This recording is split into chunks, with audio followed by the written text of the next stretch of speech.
আয়েশা রাদিয়াল্লাহু তাআলা আনহা আল্লাহ রাসূল সাল্লাল্লাহু আলাইহি ওয়াসাল্লামকে জিজ্ঞেস করেছিলেন যে ইয়া রাসূলুল্লাহ, কদরের রাত যদি আমি পেয়ে যাই তো আমি কি দোয়া পড়ব? কি দোয়া পড়ব? রাসূলুল্লাহ সাল্লাল্লাহু আলাইহি ওয়াসাল্লাম বলেছেন, আয়েশা তুমি পড়বে আল্লাহুম্মা ইন্নাকা আফুন তুহিব্বুল আফওয়া ফাআফু আন্নি।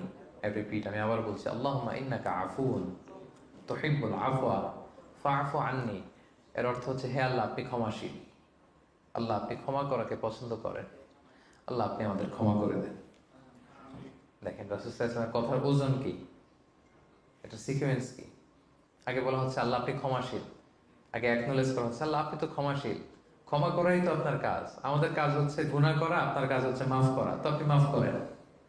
সুবহানাল্লাহ পড়েন। কত চমৎকার! এটা আজকে রাতে বেশি বেশি পড়বেন। আল্লাহুম্মা ইন্নাকা আফুন তুহিব্বুল আফওয়া ফাআফু আন্নি। আল্লাহুম্মা ইন্নাকা আফুন কারীমুন তুহিব্বুল আফওয়া ফাআফু আন্নি। আল্লাহ আপনি ক্ষমাশীল,